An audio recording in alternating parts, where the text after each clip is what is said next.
Serious, when did COVID-19 get real for you? I have worked in investigations/security for 8 years and was always told we can never work from home. Reason being, we have access to millions of individuals' sensitive data and they didn't want to risk it being stolen. 2 weeks ago they bought hundreds of laptops and sent us all home to work. Just heard that the company that sews MLB uniforms is bringing back their workers to start making surgical gowns.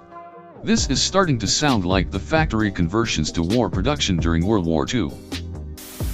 Today, when the government announced they are going to start putting the dead in a skating rink inside a local shopping mall because the local funeral homes don't have any more capacity. My cousin got sick, was admitted to the ICU, and tested positive for it. He's been out of the hospital for a few days but hasn't really improved, he just hasn't gotten worse. I texted with him a bit and it's still really serious, he has asthma as well. I guess it was only a matter of time before it affected somebody I know. When I realized that having a bottle of hand sanitizer in my car, in plain view, might not be a good idea. When my colleague died, she was the first COVID-19 death in our state. I had seen her a few weeks ago and she was doing great.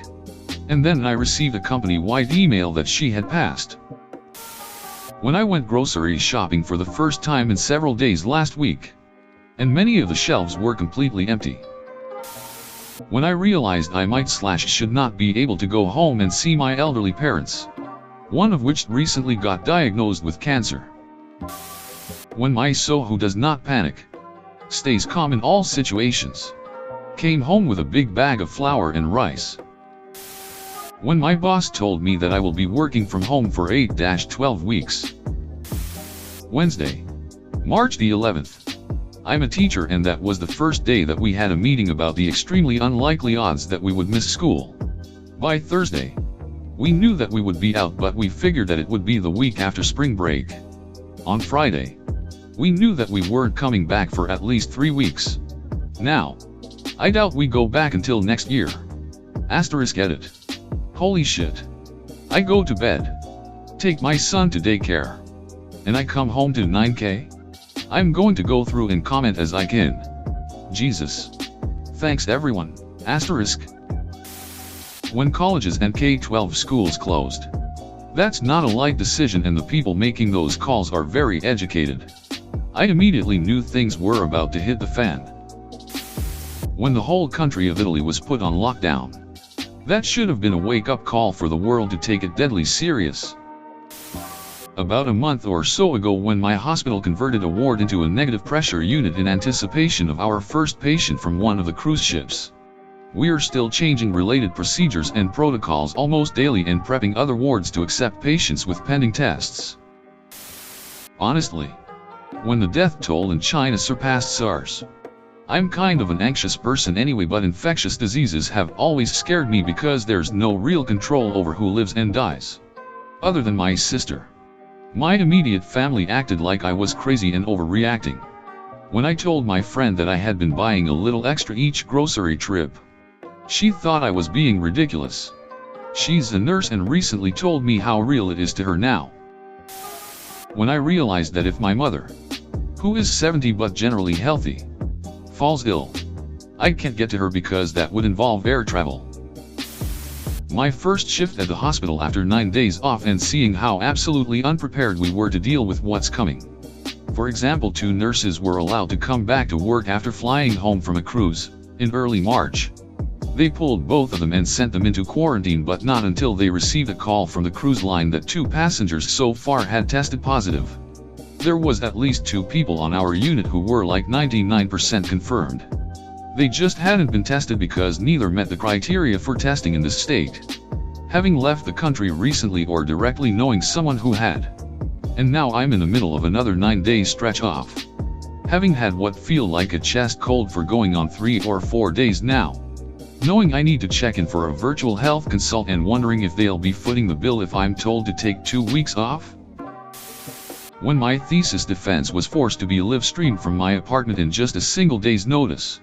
Luckily the connection was great. The audience was small. And I was able to not wear pants. Oh, also, Luckily I passed it to LMAO.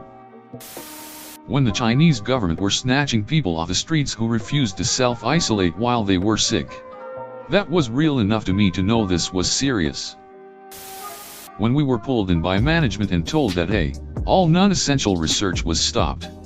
B, COVID-19 research would be started in the next 2 weeks, and C, asked to fill out a form detailing our full range of expertise for potential redeployment.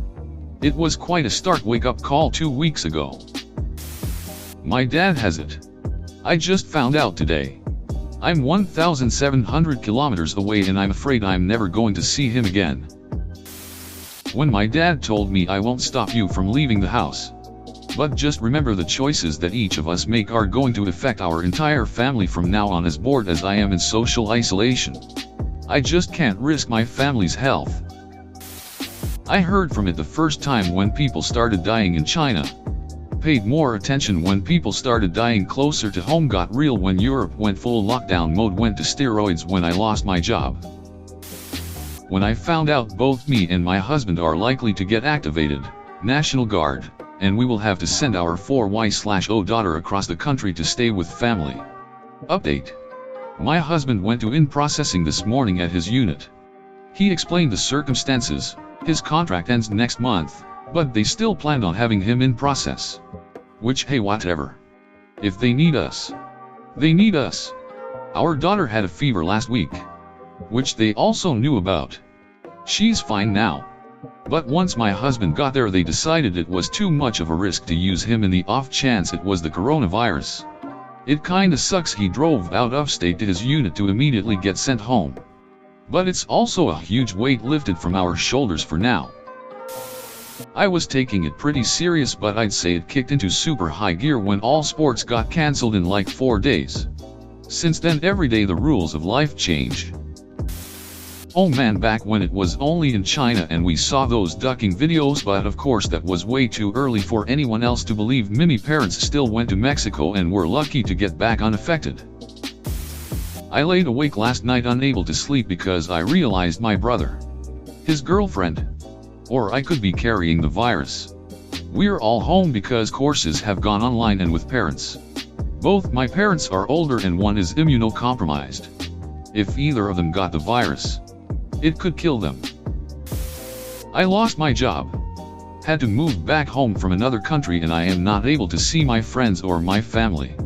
Trying to work out a 3-month plan that isn't moving hotel rooms for 90 days and burning my savings. Mild compared to awful experience others have had. But it's a million miles away from where I thought life was going 10 days ago. As soon as China locked down half their country, about 10% of Earth's population, China doesn't exactly treat their people the best and cares first and foremost about advancing their own nation's power and global standing above all else. The fact they readily gutted their own economy showed me one key thing. This terrified them to an unprecedented degree. I'm sure their death tolls and infection rate is far above what they claimed. I knew at that moment this is no joke and was going to spread globally. When my mom, sister, and dad all got laid off work, the only person in the house who's still working is my 14-year-old brother, who does paper rounds. I work in a boarding school with a lot of international students. It got real around when Madrid announced they were closing the airports. There was a panic packing where we shoved everything the Spanish kids owned into suitcases and put them on the last flight back home. And then it happened again with the Danish kids. Then Kazakhstan, Ukraine, Germany, France. When the school officially got closed on Friday, we had 25 out of our 145 students, and 12 of our 55 staff members left in the building. As of today, the UK is in lockdown. So now it's really real. Last Monday, when a coworker was diagnosed with it. I work at UPS, which is deemed essential. The last couple of weeks have rivaled peak season in the amount of work each day. A lot of older people work there as it's part-time and free health coverage. We have no PPE. None. I haven't seen any type of disinfectant in any of the areas. Management seems fine with it, and was offended that I asked what was their plan of action weeks ago, prior to MRSA's diagnosis. French here. My mother works at the hospital, and until 2 weeks ago, she only thought of it as a big case of flu. I was kinda worrying. I ride the train and the sub each day to go to work. But she was really reassuring. I was worrying because it is my first adult pandemic. I was only 16 when H1N1 happened. Then, Wednesday of the week before, she called me. In her hospital, 3 wings had been closed to leave beds vacant in order to anticipate the sick people. 2 of her colleagues had it, including her direct chef. All of the vacations she had taken for April were deleted, and was requisitioned to work. She told me to stop, take the train, work from home, and stay away from people. That if I ever catch it, it could be possible that the hospital wouldn't have enough place, and that they can't have masks. When the president called for the confinement, be sure I respected it with absolutely no condition. I know I will be safe. I have enough food and TP at home. And I have plenty of things to do, work, read, play. But my parents, they have been both heavy smokers for 40+ years. Mom is 60. Dad is 59. And my mom is in the first lines. I am not ready for this. When I read in the newspaper that our local hospital has 50 ICU cases, half of them are young people. When hospitals were filled to capacity in the Lombardy region of Italy, this obliterated any argument that it was just a normal flu. When Joe Rogan had that epidemiologist on a few weeks ago, and the guy predicted 500,000 deaths in America, the potential severity hadn't clicked for me until then. When China locked down, Chinese society has been evolving for thousands of years. We don't agree with the government, but the people are innocent. When they stop, they are deplaying.